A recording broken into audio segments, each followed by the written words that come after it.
Perkenalkan, kami dari kelompok 1 yang beranggotakan Anisyah Dwi Anjani, Elda Nanda Septiani, Engkun Kurniawati, Fadli Chandranuari, dan Mariska Anastasia Syabila.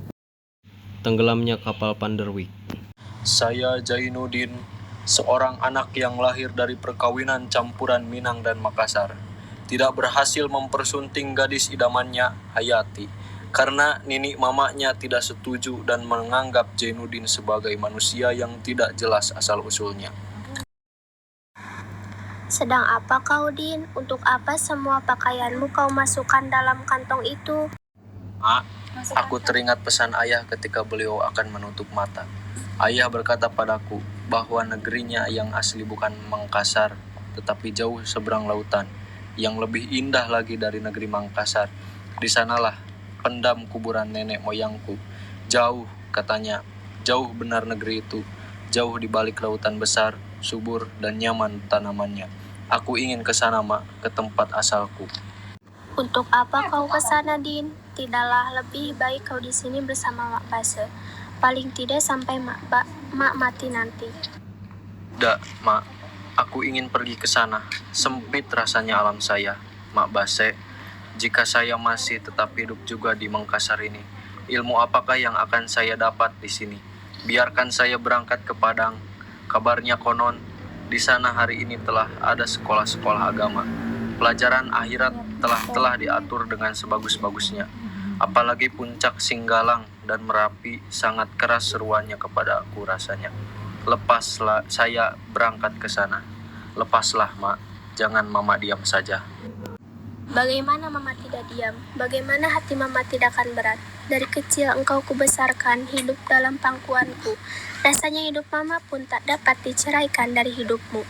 Perlu kau tahu, Din, Padang bukanlah seperti Mangkasar. Ayahmu yang dari Padang bukan ibumu, maka kau akan dianggap sebagai orang asing dan sulit diterima dengan baik di sana. Mak, aku ini laki-laki, tak perlu kau khawatirkan aku tentang hal itu. Kalau memang sudah bulat tekadmu, terimalah uang ini. Ini adalah peninggalan ayahmu, hasil jerih payahnya untuk menghidupimu. Gunakan ini sebaik-baiknya, Din. Mabase, apa yang kau bicarakan? Ini untuk kau saja, kau lebih membutuhkan uang ini, Mak. Tidak, Din, ini hakmu, bawalah semuanya. Baiklah, Mak. Terima kasih selama ini Mama telah bersusah payah menjagaku.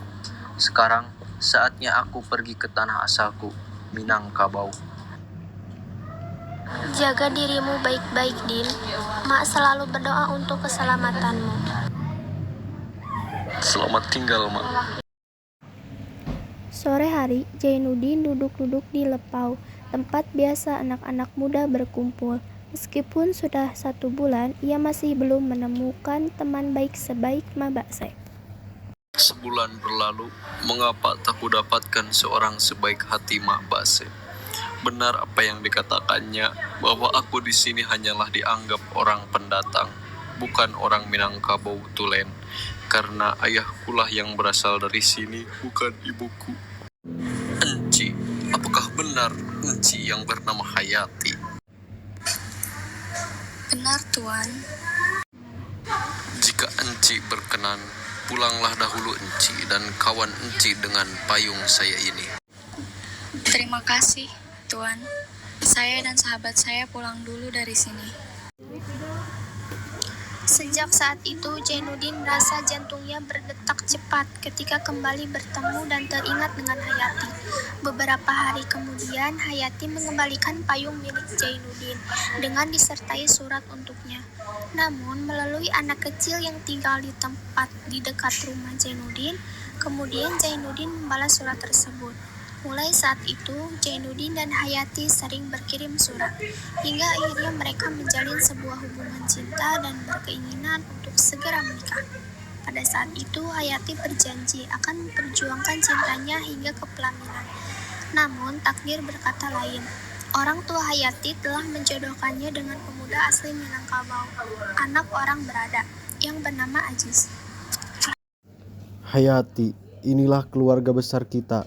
Kami berkumpul untuk membicarakan yang terbaik tentang masa depanmu. Datang permintaan orang untuk meminangmu. yaitu Ajis di Padang Panjang, dan datang pula pucuk surat dari Zainuddin. Itu juga maksudnya, setelah kami timbang melarat dan manfaat, Ajislah yang kami terima. Kami panggil engkau sekarang menyatakan kebulatan itu, supaya engkau terima dengan suka. Bagaimana pertimbanganmu? Hayati lama tidak menjawab, karena dalam hatinya menangis. Dia mencintai dan ingin menikah dengan Zainuddin. Namun orang tuanya tidak mungkin menyetujuinya. Dia hanya diam dan terus meneteskan air mata. Jawablah, kami hendak pergi. Lekaslah jawab, sudah lama kami menunggu untuk menjawab. Jika kau tidak menjawab, tandanya kau suka. Bagaimana yang akan baik, kata Nini Mama saja. Saya menurut. Tidak lama kemudian Zainuddin mendengar kabar bahwa Hayati akan segera menikah dengan pemuda pilihan orang tuanya. Saat itu Zainuddin kecewa dan sakit hati hingga ia merasa kehilangan cahaya hidupnya. Kekasihnya akan diambil orang, dan kini dia tidak tahu apa yang ia harus lakukan. Hingga akhirnya datanglah sahabat Zainuddin dari Makassar yang bernama Muluk. Guru, hamba perhatikan sejak saya datang ke sini tidak pernah saya temui senyum mengembang dari bibir guru. Hanya kesedihan yang menyelimuti hari-hari guru. Sudahlah guru, janganlah engkau berlama-lama terpuruk dalam kedukaan hati. Mengapa guru tidak mencoba mengadu nasib ke Pulau Jawa? Untuk apa aku pergi ke sana? Menurut hamba, di sana guru dapat mengadu nasib dengan menjadi seorang penulis. Guru dapat menuliskan apa saja yang guru rasakan dan kisah-kisah guru selama ini. Kemudian coba untuk dikirim pada redaksi surat kabar, barangkali mereka tertarik dengan karya-karya guru. Benar, katamu Muluk. Akan kucoba saranmu. Bagaimana jika besok kita segera berangkat ke Jakarta? Baiklah guru. Zainuddin sedang duduk termenung di meja tulisnya membolak-balik surat yang diterimanya itu serta memandang surat kabar dengan hati sangat terharu. Tiba-tiba Hayati masuklah ke dalam. Adakah surat dari suamiku? Saya pun menerima pula. Ini dia. Apa akal saya lagi, engkau Zainuddin?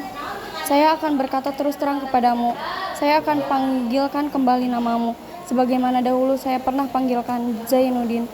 Saya akan sudi menanggungkan segenap cobaan yang menimpa diriku itu, asal engkau sudi memaafkan segenap kesalahanku. Maaf, kau regas. Segenap pucuk pengharapanku kau patahkan. Kau minta maaf? Mengapa engkau telah menjawab sekejam itu kepadaku, Zainuddin? Lekas sekalipun pupus dari hatimu keadaan kita, jangan kau jatuhkan kepadaku hukuman yang begitu ngeri. Lupakah kau siapakah di antara kita yang kejam? Bukankah kau telah berjanji ketika saya diusir dari mimi mamamu, sebab saya tak tentu asal, orang dihina.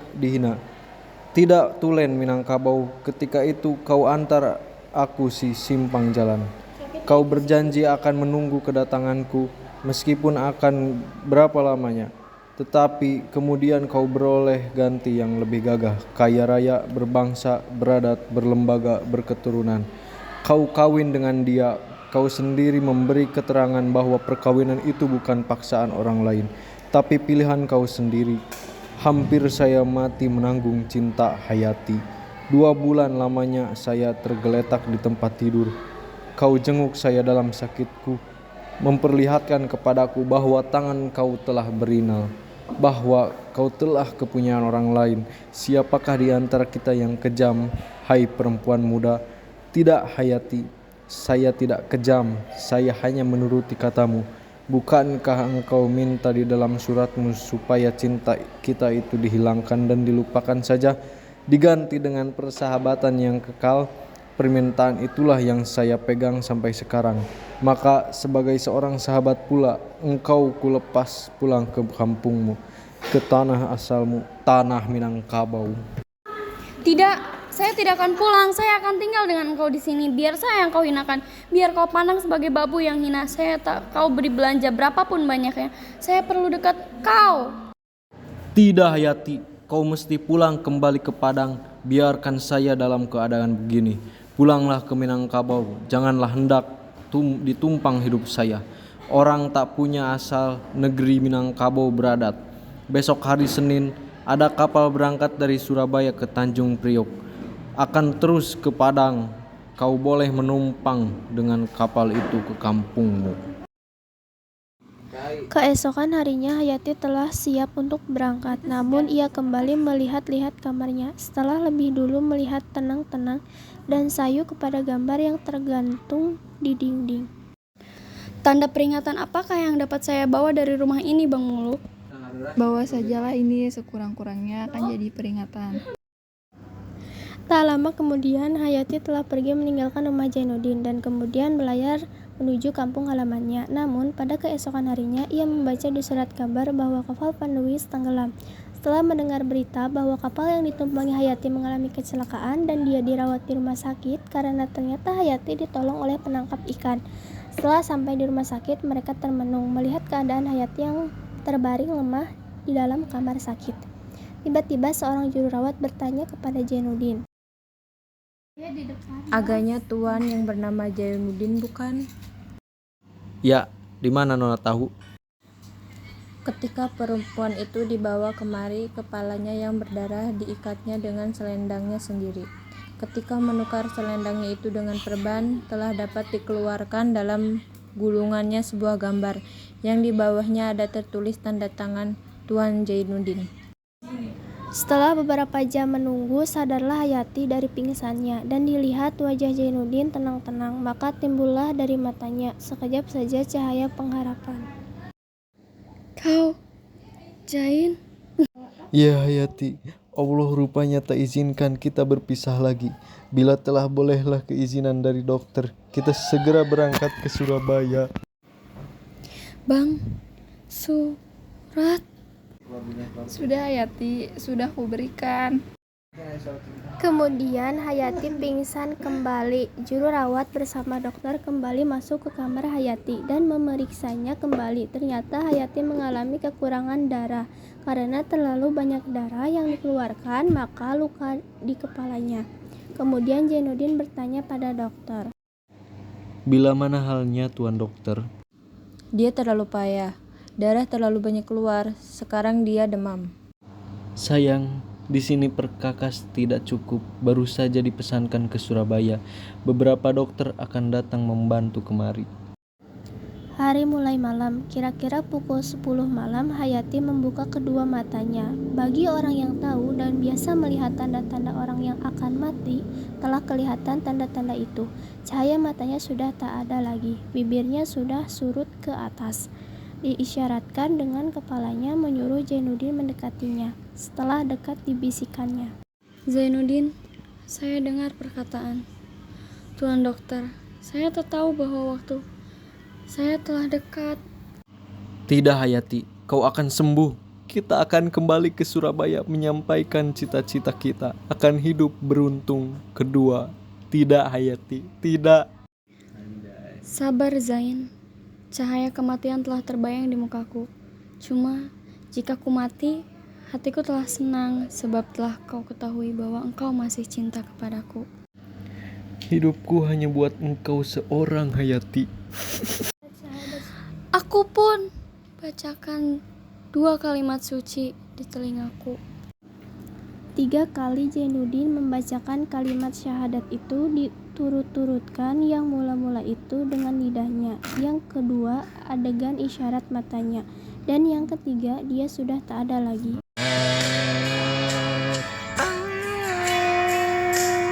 Kau langkahkan kakimu untuk tinggalkanku, dan kau pergi jauh untuk selamanya, hingga bayangmu pun tak mampu kulihat lagi. Kini kau telah pergi jauh untuk selamanya.